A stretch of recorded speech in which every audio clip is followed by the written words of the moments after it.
চট্টগ্রামে পুলিশকে গুলি করে পালিয়ে যাওয়া, প্রকাশ্যে থানার ওসিকে পেটানোর হুমকি সহ ট্রিপল মার্ডারের মতো ঘটনায় তালিকাভুক্ত শীর্ষ সন্ত্রাসী সাজ্জাদ হোসেনকে 7 দিনের রিমান্ডে পাঠিয়েছে আদালত। চট্টগ্রাম মেট্রোপলিটন ম্যাজিস্ট্রেট আদালত এই আদেশ দেয়। আর এমন ঘটনা যারা ঘটিয়েছে তাদের ছাড় দেওয়া হবে না এমন হুমকি দিয়ে সামাজিক যোগাযোগ মাধ্যমে সাজ্জাদের স্ত্রী বলেছেন, বান্ডিল বান্ডিল টাকা ঢেলে স্বামীকে ছাড়িয়ে আনা হবে। চট্টগ্রামের আরিচ আহমেদকে সাথে নিয়ে আরও জানাচ্ছেন নাহিদ প্রিন্স। শনিবার স্ত্রীকে সঙ্গে নিয়ে রাজধানীর বসুন্ধরা সিটি শপিং কমপ্লেক্সে ঈদ উপলক্ষে কেনাকাটা করতে বের হন পুলিশের তালিকাভুক্ত সন্ত্রাসী সাজ্জাদ হোসেন ওরফে ছোট সাজ্জাদ। সেখানে চট্টগ্রামের কিছু ব্যক্তি তাকে চিনতে পেরে পুলিশকে জানালে গ্রেপ্তার করা হয় তাকে। এর আগে তেজগাঁও থানার সহযোগিতায় সাজ্জাদকে ধরতে ঢাকায় আসে চট্টগ্রাম মেট্রোপলিটন পুলিশের একটি দল। চট্টগ্রামের শীর্ষ সন্ত্রাসী, নাম্বার 1 সন্ত্রাসী হিসেবে পরিচিত, তাকে গ্রেপ্তারের জন্য আমরা দীর্ঘদিন থেকে চেষ্টা চালিয়ে যাচ্ছি, কিন্তু সে অত্যন্ত কৌশলী ছিল এবং বিভিন্ন ওয়েতে অর্থাৎ গ্রেপ্তার এড়িয়ে যাচ্ছিলেন। আজ আমরা তার অবস্থান বসুন্ধরা সিটিতে আসে নিশ্চিত হয়ে যা সাধারণ জনগণের সহযোগিতায় তাকে বসুন্ধরা সিটি থেকে গ্রেপ্তার করতে সক্ষম হয়। গ্রেপ্তারের পর রোববার সকালে ঢাকা থেকে চট্টগ্রাম নিয়ে যাওয়া হয় তাকে।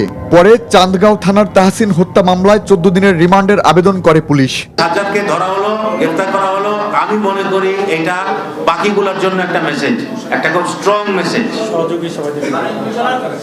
মেসেজ, আশা করি তারা সতর্ক হবে। এবং আমার কথা হচ্ছে, এই সমস্ত সন্ত্রাসী হয় জেলে থাকবে অথবা মহানগর এলাকার বাইরে চলে যাবে। এটা নিয়ে তো হাই উল্লাস করার কিছু নাই, ঠিক আছে? মামলা যখন আছে অ্যারেস্ট হবেই। এদিকে সামাজিক যোগাযোগ মাধ্যমে হুমকি দিয়ে সাজ্জাদের স্ত্রীর দাবি, যারা তার স্বামীকে ধরিয়ে দিয়েছে তাদের ছাড় দেয়া হবে না। আমরা কারি বান্ডিল বান্ডিল টাকা ছেড়ে আমার জামাইকে নিয়ে আসব। আমার জামাই বীরের বেশে চলে আসবে এবং যারা এই ঘটনা ঘটাইছে তাদেরকে ছাড় দেওয়া হবে না।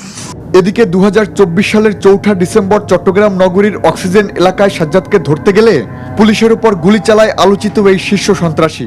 আর চলতি বছরের 18 জানুয়ারি ফেসবুক লাইভে এসে প্রকাশ্যে চট্টগ্রাম বাইজিদ বোস্তামি থানার ভারপ্রাপ্ত কর্মকর্তাকে পেটানোর হুমকিও দেন সাজ্জাদ। এরপরই আলোচনায় আসেন এই সন্ত্রাসী। তুই যদি আইনের হারানো যদি ফাঁকি দিয়ে না বাইরে যাই গুতারস, তাহলে তুই আতন বাঁচতিনি দেশের কুড়তালে তুই আনে আনে করে হইটিম তোর অক্সিজেন মরণ মধ্যে। Nahid Prince, NTV news, Dhaka. এই ঈদে জামা জুতো অ্যাক্সেসরিজের ডিসকাউন্ট।